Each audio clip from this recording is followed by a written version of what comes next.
I won't go deeply, but there is something interesting. Remember this equation of motion, n times epsilon ijk xj xk dot divided by I think you know this equation. Okay, there is something, this n is E times G, okay, where E is say particle or charge E, G is particle of monopole or charge G, right, and X is relative coordinate.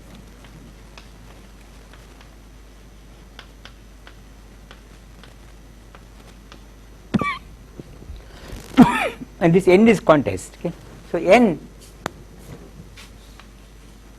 is quantized. Now something happened later due to Zwanziger and Schwinger,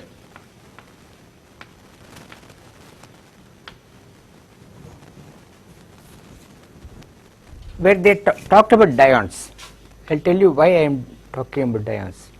So here you have E1 G1, so a particle has both electric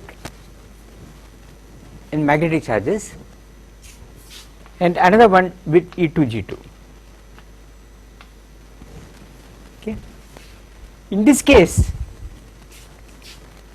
the force here, okay, for E1 G, this equation, okay, RHS of 1, okay, for say E1 G2 is going to be equal to this is going to be equal to, I have given n, so it is going to be E1 G2 divided by whatever it is, E1 G2 times dot dot dot dot, right, the Eg over 4 pi.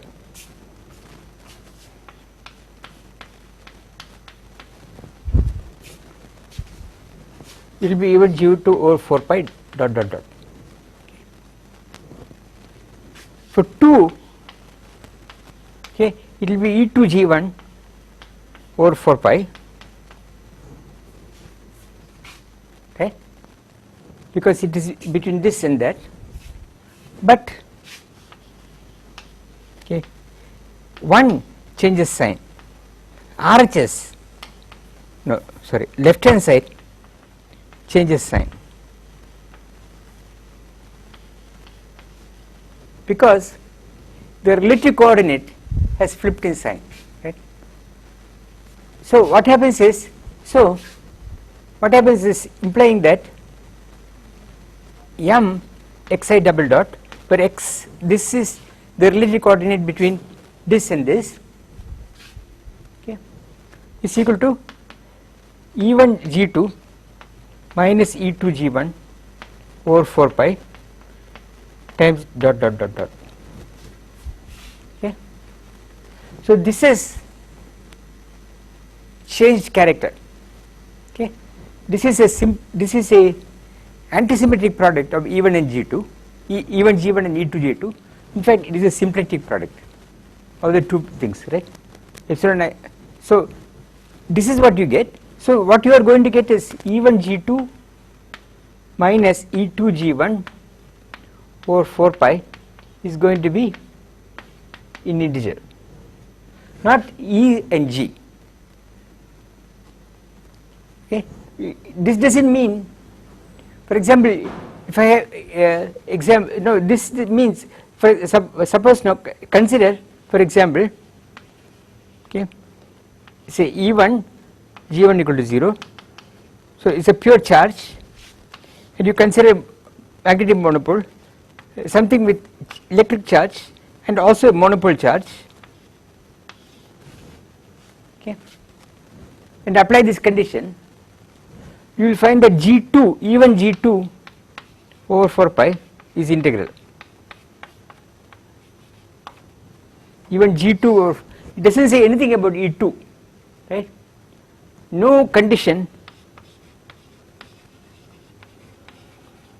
on E2 at all. This is, in this case, is completely unrestrained.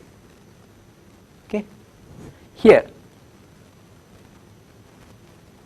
Now, what Witten did was to notice that this charge here is not restricted at all because of this for dions.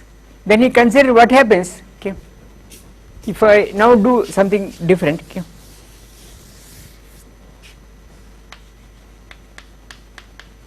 So suppose I have this condition here, okay, assume this, okay. So assume, okay, there is a pure charge, okay, even 0, which implies G1, G2, E2, okay, where no, I should be careful, E2, G2, where G2 is quantized.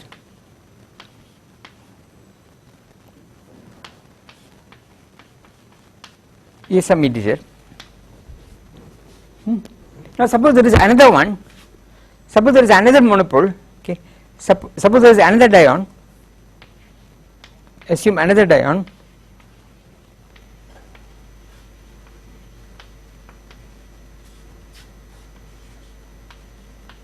okay, with E1 prime and G2.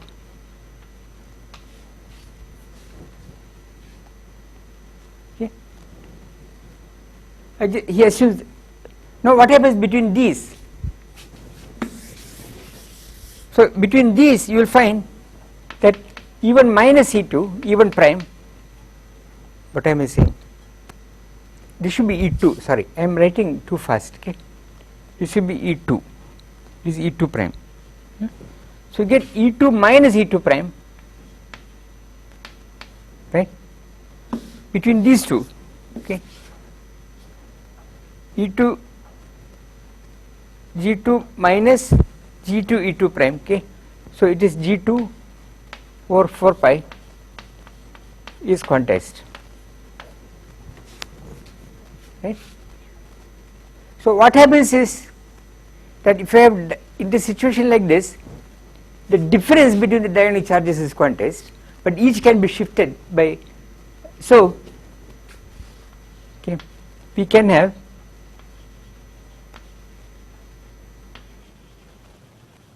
E2, okay, some integer, E2 is some E2 0 plus some psi, okay, where E2 0 is quantized as above.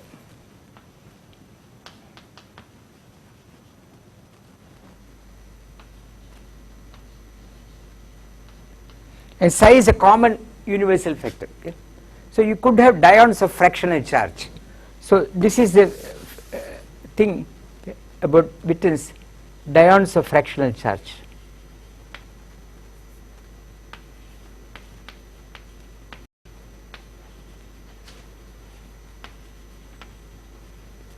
And QCD theta vacuum.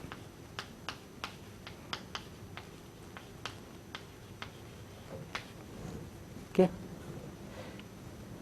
He argues that this situation is actually comes about if you go into QCD, okay, in the case of theta, in the I shouldn't say theta charge, okay, in presence of theta vacua. I have not talked about it. That is, if you take the ad hoc monopole model and go to theta vacua with some which I have not talked about, he argues that the dions in that model, that is a ad hoc Polyakov model, but with charge also, you will find that the charge is not quantized, but it has a non-quantized part which depends on this the angle theta. which defines the vacuum. Okay. So I want to draw your attention to this result, okay, that the quantization condition changes if you have dyons, okay, which was known already to Zwanziger and Schwinger, but it has this consequence, and I think that the existence of the symplectic product, okay, if I take this vector, what you are finding is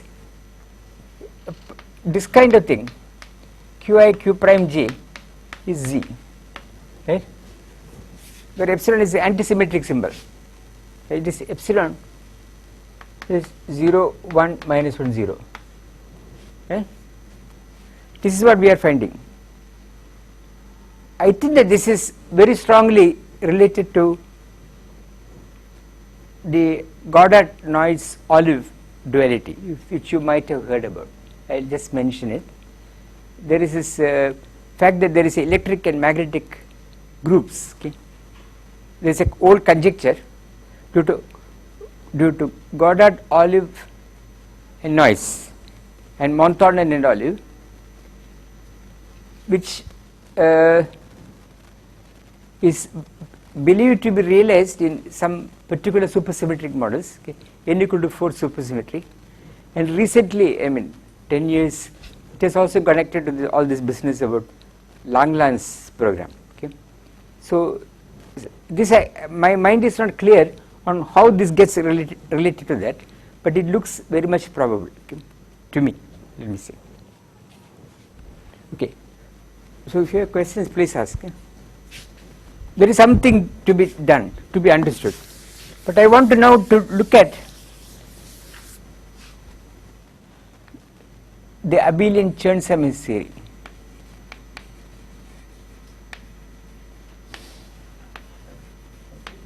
So I am going to go into quantum field theory, and this will bring out some of the interesting aspects, okay, of treatment of constraints in quantum field theory, which is highly non-trivial. Okay. So I consider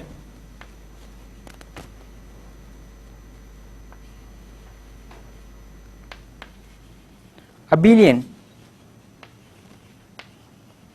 let me call it Chern-Simons. Okay. So it is, you may remember that the action is the following.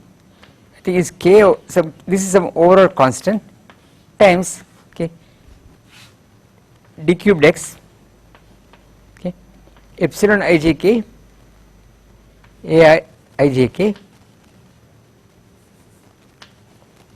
ai aj d ai dj ak, right.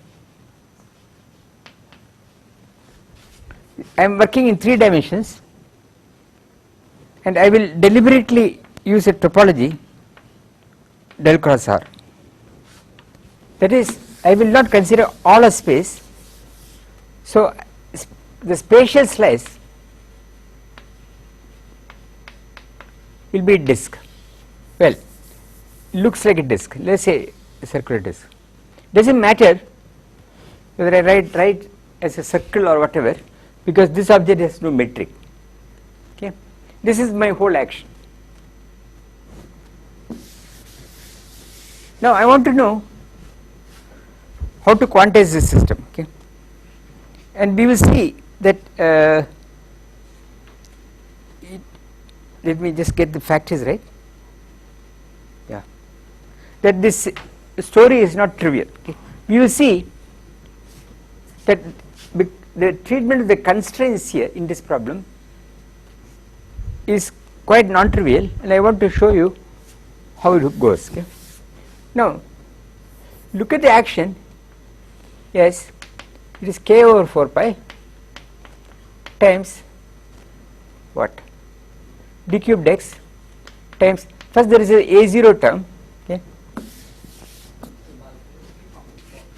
Huh? Can I make a comment about your comment? Yeah. So if you take some accessible order, Uh. accessible order, It is invariant. Yes, invariant. I know. And then quantization implies that the group is broken up as a Z. Yes. It's simply the S-duality. Yes. So it looks like, yeah, it is. I completely agree with you. Okay. But One of the S-duality invariants. I don't know if there are more. I do not know. But what I was trying to understand is, if you go back, which I did just this morning also, to Goddard Olive noise problem, they write down the general quantization condition in a slightly different way. You see what? They get the quantization condition as a statement that there is some charge vector beta, as many as the rank of the Lie group. Okay. Then they are writing beta I times the Cartan generators. These are the Cartan generators, and there is a condition like this one exponentiated is 1 in the group. Okay. Yeah. So actually, this thing is evaluated. So let me, yeah, this thing is evaluated in the adjoint representation. Now this they call charge, whichever way it is, and this they call the magnetic charge. This they call electric charges, magnetic charges, and you can see that this being 1 is some condition on to exchange the two. The spectrum of this in adjoint representation. So this will be the weight. This will be the root vectors of this. This will be the weight vectors. If you exchange them, nothing happens. Okay. This statement I am unable to put properly here. I know that the right G over H you get here has the form of a symplectic manifold. Is a scalar manifold. You can easily show is scalar, and it has a symplectic form. But I don't know, understand what is the relation of their statements to this statement. But I believe there is, and it is called Langlands duality. It is related to this Langlands duality. Okay. So we will be deeply entering this number theory problems, which I thought would be fascinating, but I got stuck. Okay. Now, but your remark is absolutely good, because this epsilon is this SL2 will determinant is 1 for SL2, so the epsilon is invariant. Okay. So any SL2 transformation, what he is saying is, if I take this EG and I apply any 2 by 2 transformation where this S belongs to SL2R, right? This thing is not changed, but there is a quantization condition. So this has to become SL2Z. This is what people call as the S duality in string theory. Okay? That's absolutely correct. Okay? But it is implicit already in this work of old work of Schwinger and Zwanziger. Okay? So here, if I look at this expression here, there are two things. Okay? One is you get epsilon AB. Let me call it DAAB, okay, plus another term, okay, which comes from D0. So let me write epsilon AB AA D0 AB.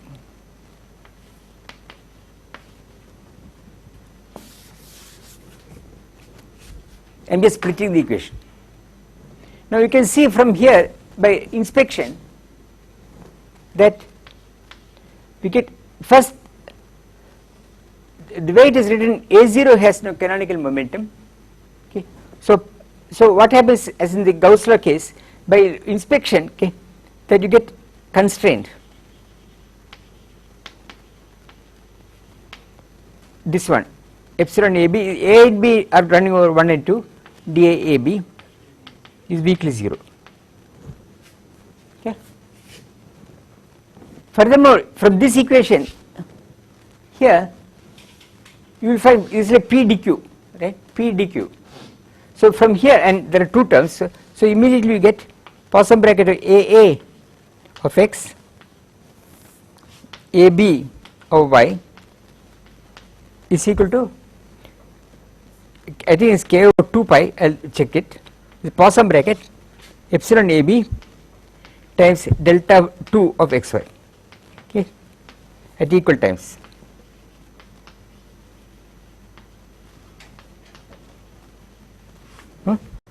I just want to get the factors right.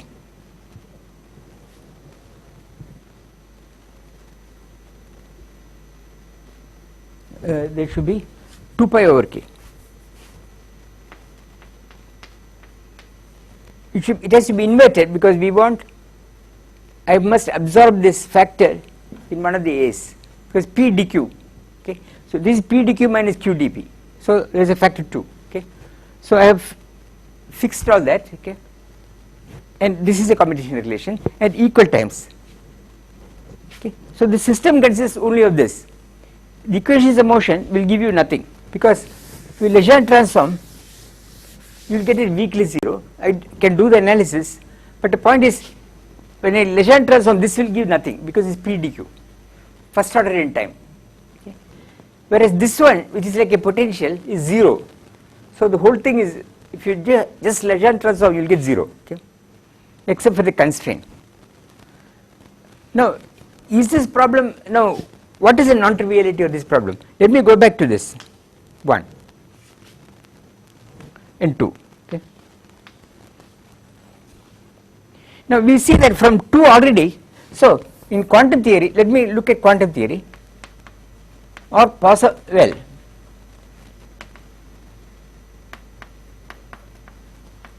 I am going to get again epsilon AB dA AB is weakly 0, and I have to understand what this is 1 prime. Then I am going to get this actual bracket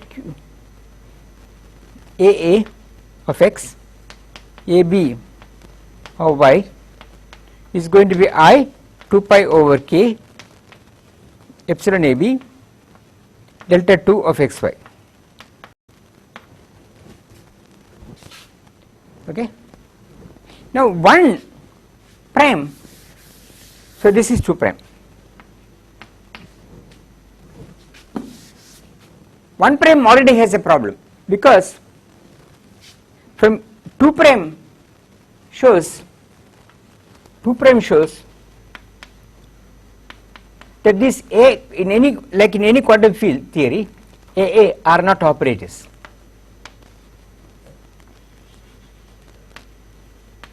On a Hilbert space.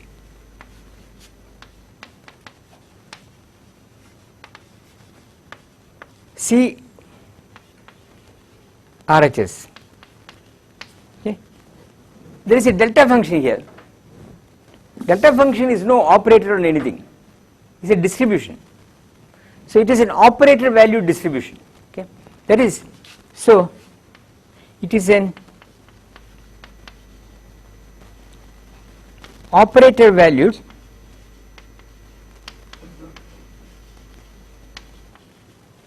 distribution, okay. So I had to smear it with test functions to get anything sensible. So I go back to 1 prime, okay. 1 prime involves a derivative. So if your derivatives are distributions, but in 1 prime there are derivatives of distributions.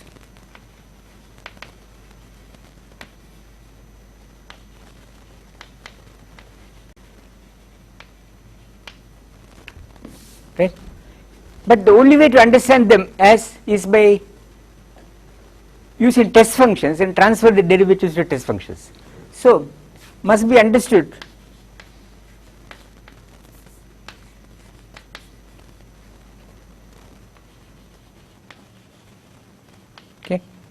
by smearing with test functions and partially integrating.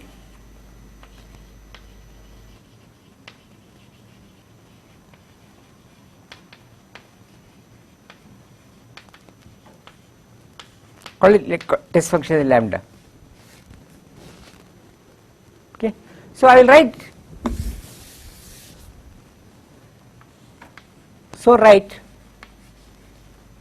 g of lambda, which I will write as sign is less important. Where is the constraint 1 prime? That is there. So I will write this as k over 4 pi, k over, well, it does not matter. So it is, I will write this as epsilon AB, okay, times d2x times dA of lambda d AB is 0, okay, weakly 0, but lambda is a test function and this is integrated now on the disk. But what class of test functions do I, but what class of test functions do I choose?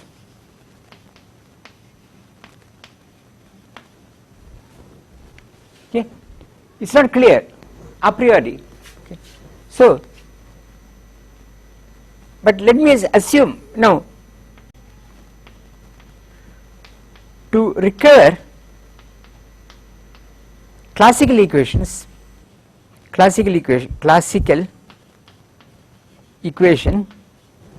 which I will call this one, this epsilon AB dA AB equal to 0. I should be able to, if I treat this for a minute as classical equation, not in classical physics, not as generator of canonical transformations, but as just an ordinary function, we require immediately is very we will see that require lambda on the boundary is 0. Okay. People doing Poisson bracket will get this condition by requiring what they call differentiability of constraints. Okay. That is, if you vary the constraint with regard to the potentials, okay, you should get no boundary terms. Okay. So they will where you go? There is some, yeah, I am trying to see how I see it here.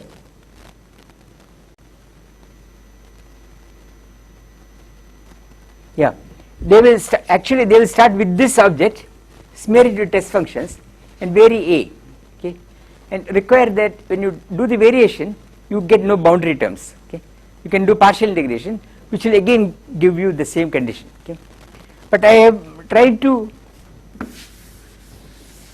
use purely operatorial statements by tried, and I end up with this one. Okay, so the Gauss law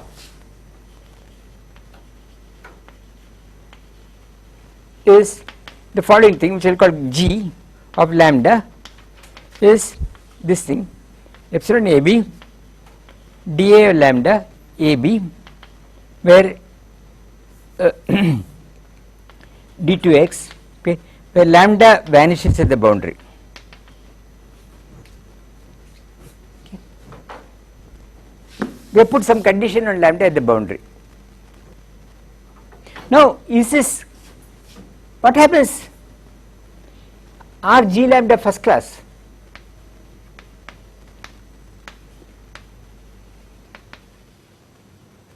That is to say, is it true that G of lambda 1, G of lambda 2, what happens to this? Okay. Do they close? Let us see what happens. Is epsilon AB, okay, dA lambda, okay, I am commuting, okay, so AB, then I will get d epsilon CD, dC of call this lambda 1, call this lambda 2, AD, and I am commuting.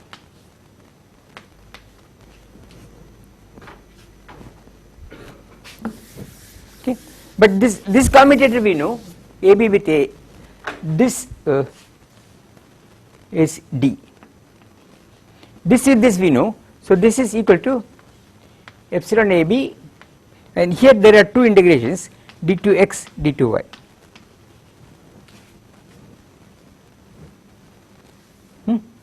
This is x and there is, say one of them is x and the other is y.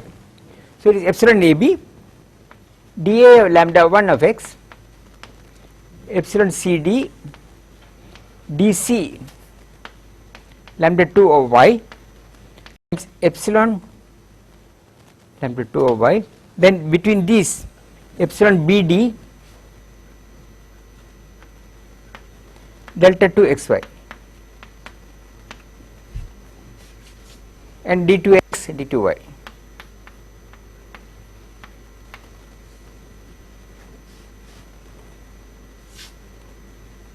I hope I got all the, so get BD, so delta AC, is it true? I should not get, I should get that, I should get, let me see, I will tell you the answer I should get. I should simply get d lambda 1 wedge d lambda 2 on D. So I should get the, let me see, A and C should be antisymmetrized. BD is correct, what I got. This epsilon BD, okay. So this with this will give me delta AD, okay. So I get delta CA, so get antisymmetrization. So this is this is proportional to epsilon AB dA of lambda 1 dB of lambda 2 d2x. This epsilon will hit this to produce a delta, leaving one epsilon which antisymmetrizes these two. So you get this, okay. But this is nothing but by partial integration and Stokes theorem is 0, right. So this is nothing but d lambda 1 wedge d lambda 2. Partial integration is 0 has lambda, say anyone lambda 1 say vanishes at boundary. So when I partially integrate I get 0. So this is G is from a first class system, okay. So this implies G lambda first class.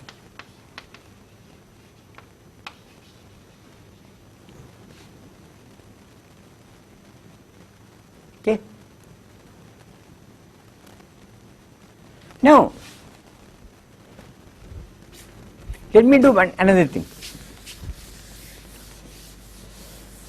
In this model there are charges. You should see that even the definition of electric charge arises out of a mechanism like this. Okay. What are the charges? I will define them by, it looks exactly like the constraint, but the test function space is changed. Okay. So I define this to be q mu. It will look exactly like what I did, d2x, okay. Epsilon AB dA of mu AB, okay, where okay, mu at the boundary need not vanish.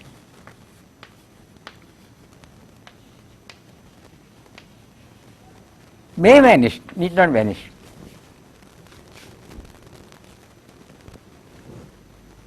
This object is also well defined because I am provided some technical issue doesn't arise which does not here, as smearing a operator value distribution with a test function.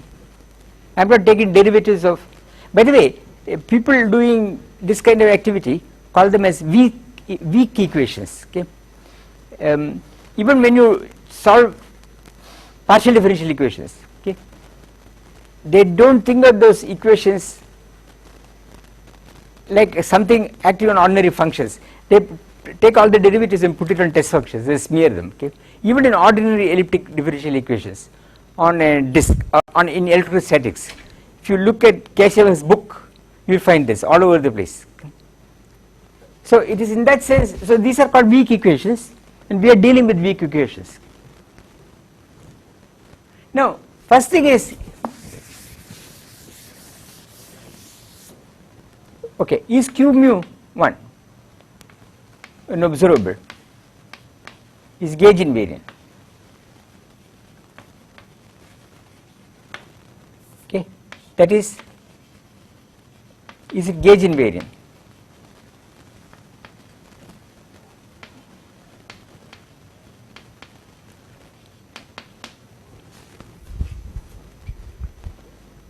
So for that we have to check whether Q mu with G lambda, I have to commute. That for that I can use this formula. Okay. Until now I have not used any partial integration, so I will get up to i's. Okay. Actually there is some I am going to get epsilon AB, okay, dA of mu dB of lambda, okay, d2x from above. I think I k over 2 pi and so on, okay. 2 pi over k.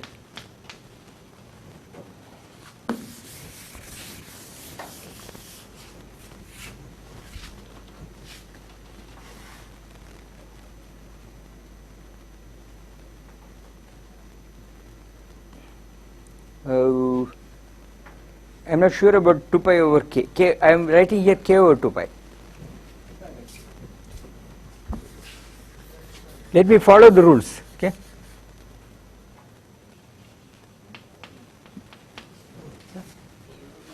Sorry?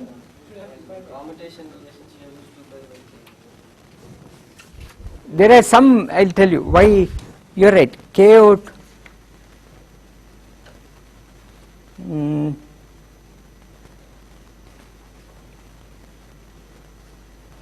I know the reason is in the constraint, the definition there is a q over, here there is a k over 2 pi, okay, and G has another k over 2 pi that cancels this, okay. So this is another k over 2 pi in the definition, okay.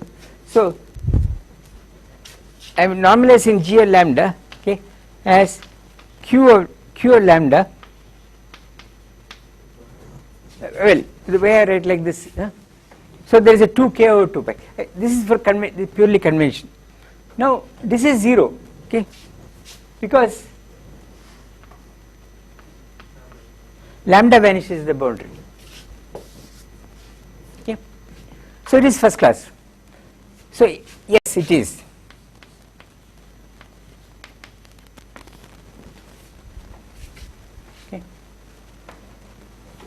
So there is some algebraic structure left over at the end of the game. What is it? Okay. It's gauge invariant. There is no difference here. I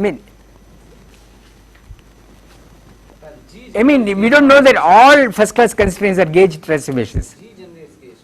In this case, yes. So in this case there is no problem. But we don't know, I don't know that all first class constraints generate gauge transformations. I thought it was important that lambda vanished on the boundary for G to be a constraint. Since mu doesn't have to vanish. No. Q of mu doesn't have to vanish. No. So it's an observable. It is an observable. Is it non-trivial? We have to understand. Okay. Now, Q mu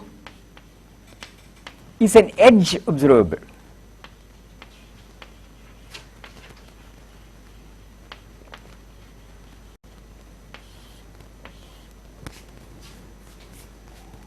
Okay. Why? For if two test functions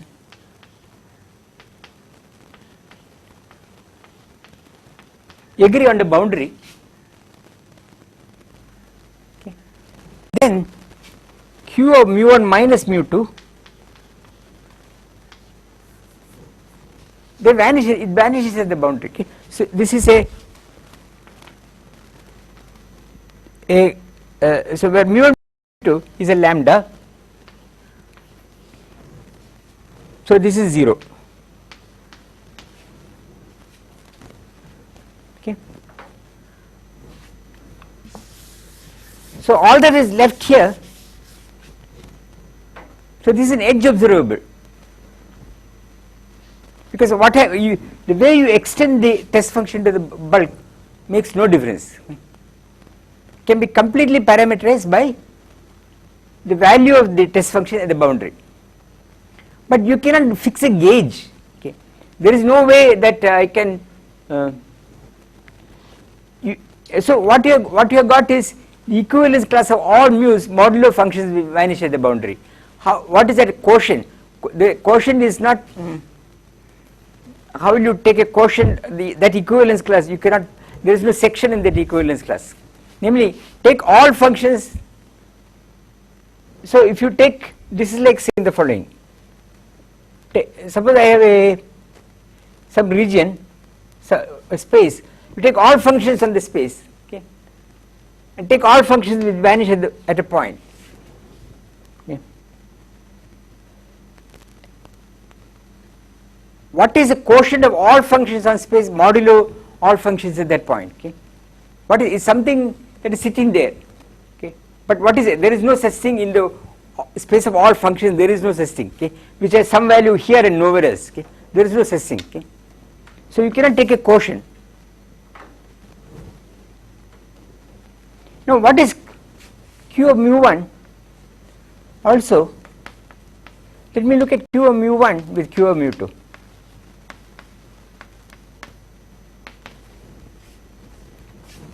We have this formula again. So it is going to be I k over 2 pi on disk, okay, times d mu1 h d mu2.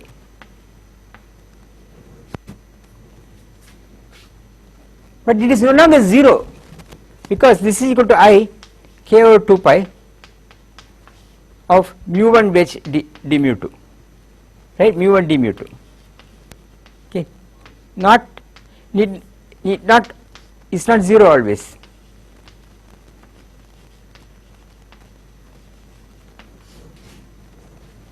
So we are suddenly finding something sitting at the edge,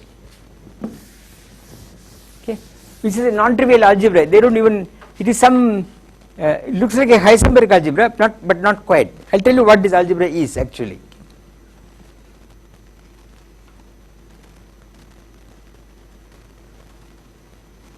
Yeah. So what is this algebra? So question is, what is this algebra? Call it alpha. What is alpha?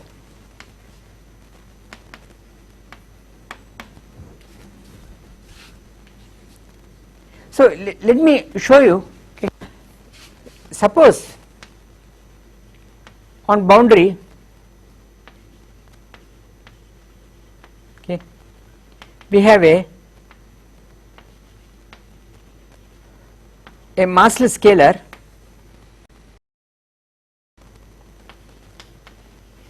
field phi, okay, and this canonical conjugate and this momentum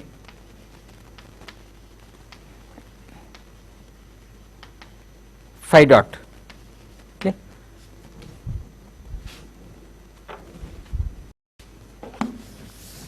So I am assuming that at the boundary, just I want to see how to get a representation of this theory.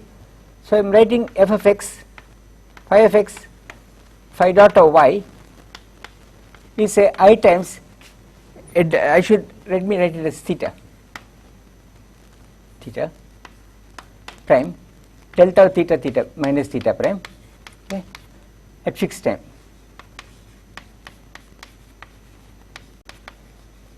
Where I have parameterized the boundary with an angle. Okay. This is a massless scalar field, this is a commutation relation of a massless scalar field. Now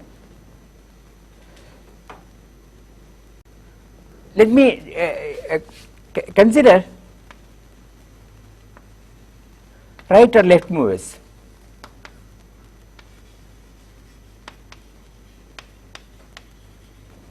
So I'll write phi plus minus of theta, which is let me write carefully, this is phi dot plus or minus phi prime of theta. If you can put, if you want, you can put velocity factors, never mind. Okay. As you well know, a relativistic massless scalar field phi, this equation you cannot, it is not possible to quantize because of infrared divergence, but this phi dot and phi prime you can quantize. This is this result of Coleman, that there is no phase transition into 1 plus 1 space time, okay?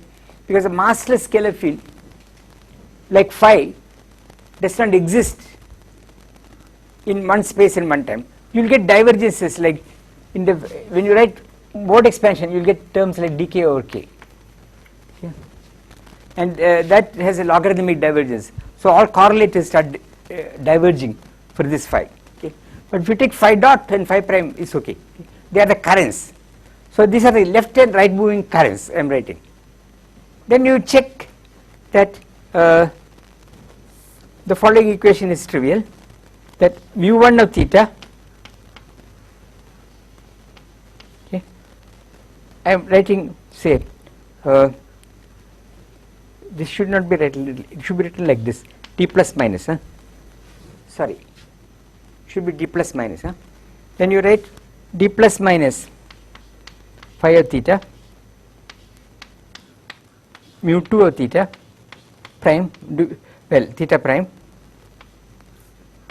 d plus minus of phi of theta prime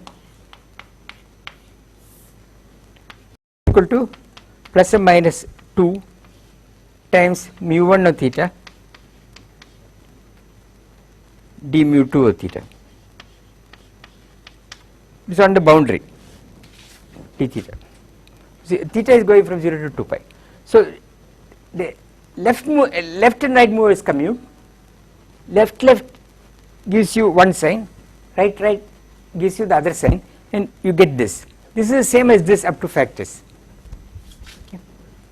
So the algebra we are getting is the algebra of an abelian current algebra. Okay. So we are getting an abelian current algebra at the boundary. So we are getting an abelian current algebra U1 current Casimir algebra, current algebra or a Casimir algebra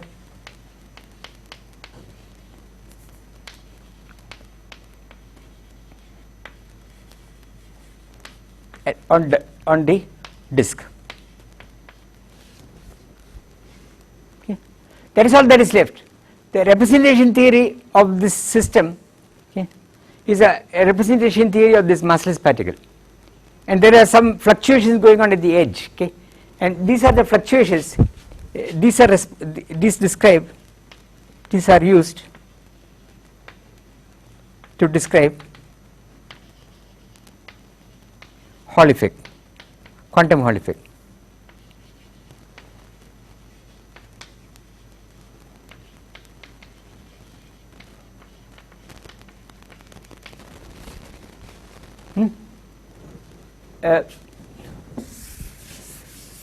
Let me I will come back to this for a minute, for a minute, but let me just so the treatment of the constraint has proved to be very important. Okay. If you don't treat it correctly, you lose everything. Okay. Now, it is also true that now we can do the following. Okay. Now label Q's by the boundary values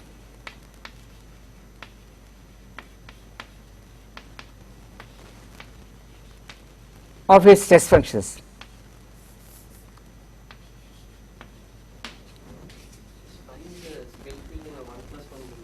Is 1 plus 1 dimensional field theory. It's sitting in the edge. It's like R cross D. Of course, time is there. Okay.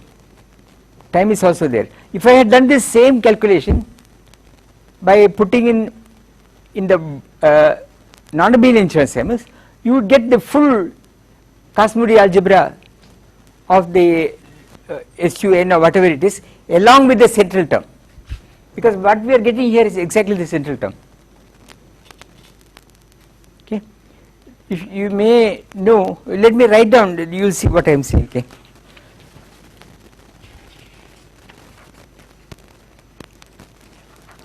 So let me write the following. Okay.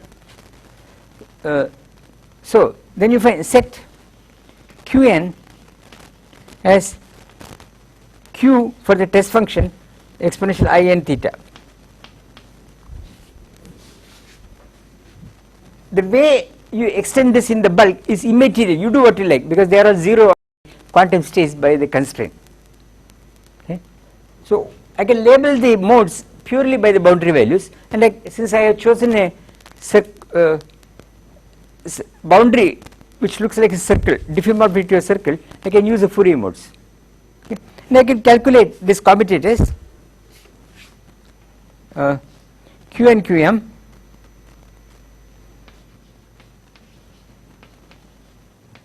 and I get n times k times delta n plus m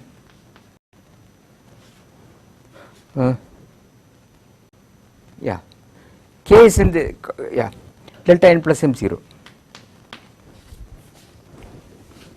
Okay. This is the same equation I wrote. Okay.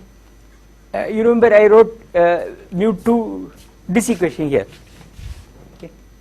The extra I comes from this d mu2, and the Fourier transform gives another 2 pi which cancels this, and sine I think is okay. So this is the, we know how to solve this. These are the creation and annihilation operators of a massless scalar at the boundary. Okay. After you take the derivative, so you take the phi prime, not a scalar phi, expand it in the usual way, but take phi prime and write commutators, you will get this. Okay. So this is giving you, this is abelian Cosmodee.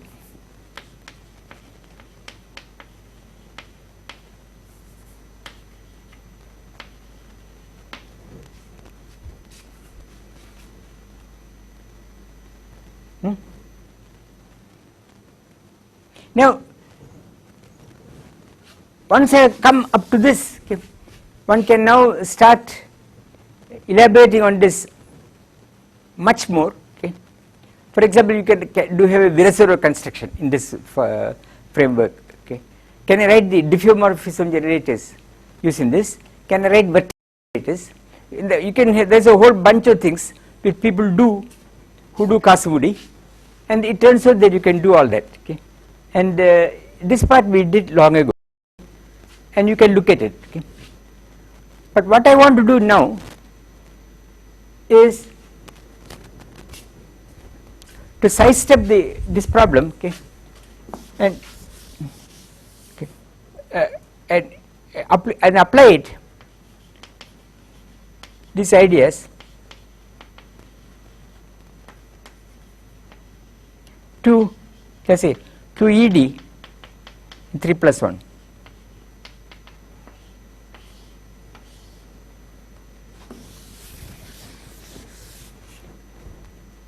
Now here, so the question is, in QED in 3 plus 1, yeah, the Gauss law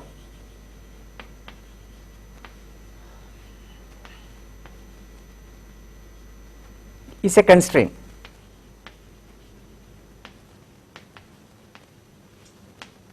So what I mean by this is, this object here, divergence of EI, electric field, okay, plus the current J0 is weakly 0.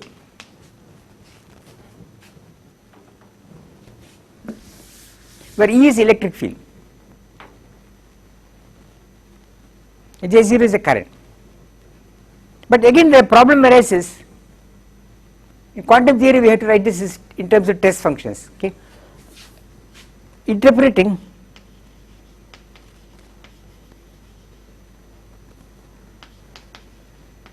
using test functions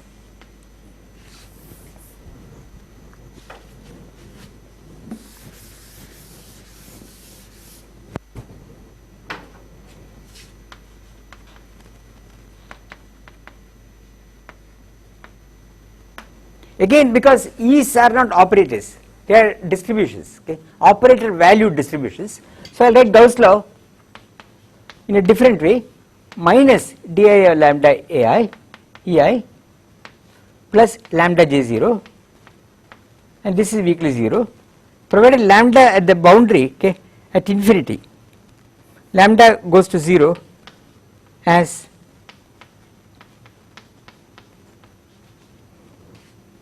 sufficiently fast. Otherwise, if I don't put this, you will not get the classical Gauss law equation, because I will not be able to do partial integration here. So the requirement of classicality, I am making a, at least I don't know of a better argument, let me put it this way.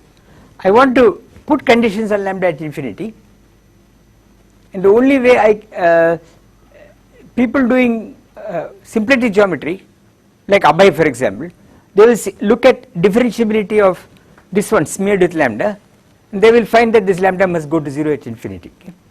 But using some activity with simplistic geometry, in proper definition of Poisson brackets, here I am just using the fact that these are operators, so I better write that as in this way.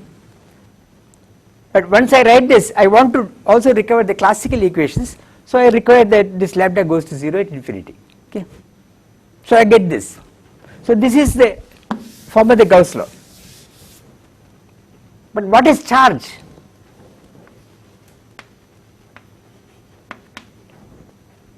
Charge again is, it is q mu, but it looks exactly the same. Okay, it is exactly the minus di mu ei plus mu j0, right? Mu at infinity, okay, say normally we take mu goes to constant at infinity.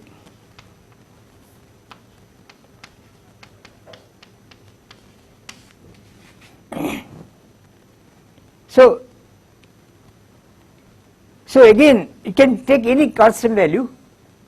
I'll tell you why I am taking constant. Why don't I make it angle dependent? I'll come to that. Okay. But this is what we normally do. And acting on fields, all that matters is the asymptotic value because of that condition. So this is a charge operator. Okay. You can check easily that Q commutes at G. Okay. Okay. In this case, Q mu G lambda is actually weakly 0. Okay. And in this case also Q mu, the abelian case Q mu prime is weakly 0, is 0. Because it is, in the non-abelian case you will get the non-abelian algebra. If you start putting topological terms in your action, you will start getting things here in this commutator. So this is your charge situation. Okay. Now in the literature you find people writing making big confusion by taking this equation and writing charge as E dot ds at infinity. E dot ds at infinity has no meaning in quantum theory because you cannot commute it with anything. Okay. It's not an operator on anything. Okay. So this mixture of classical and quantum ideas, in my opinion, can only lead to big masala. Okay. But this I think is the correct way, okay, of doing this. Okay. This is what you find in the certain of the literature. Okay. So now I want to say finally today's thing that the same thing happens in quantum gravity.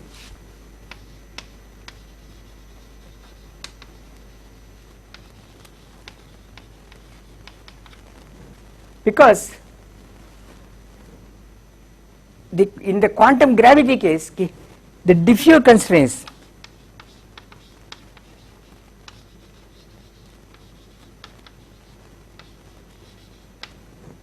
I won't write the test functions vanish at infinity, okay, same.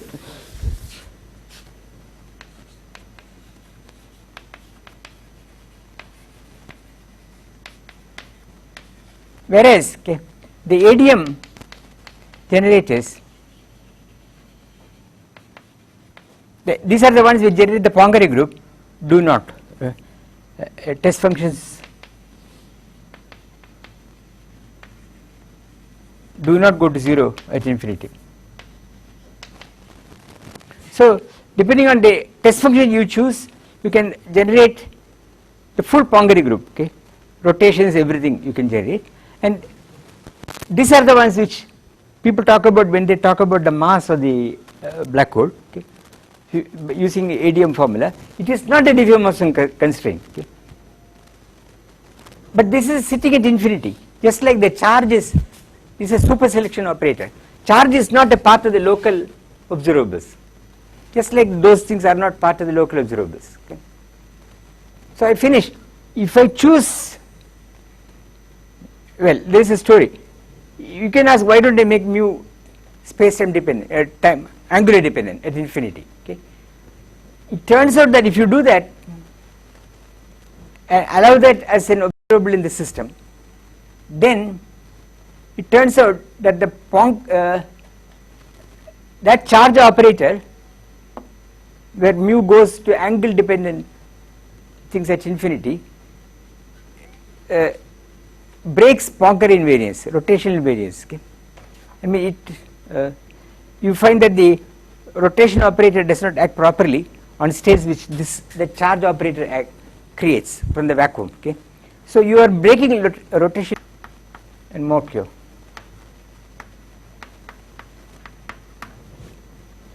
Who have checked that in the presence of infrared divergences, infrared effects, Poincare group is in fact broken, okay. That is, you cannot implement them on the states associated to this huge number of infrared photons, and this appears to be a way of creating those states. So some of us are now trying to, I think we have some way of setting up models where we can make actually calculations and predict the violation of Poincare invariance, where we include this angular dependent factors, okay. But the setup is there, but we have not had time to do the computations, okay. So I can go delve more deeply, but what I wanted to do next time was something which is again relevant, namely this extra dimension. You may know that in the West-Zumino-Witten models you get extra dimensions, right? Where does it come from? What on earth is that? Okay. So I will show how it comes about. It has a very simple physical origin, very simple mathematical origin, and I will show you and how the calculations can be done there, okay. So in fact you can even do canonical methods provided you understand what it is, okay. So we will do that and then we will do something else.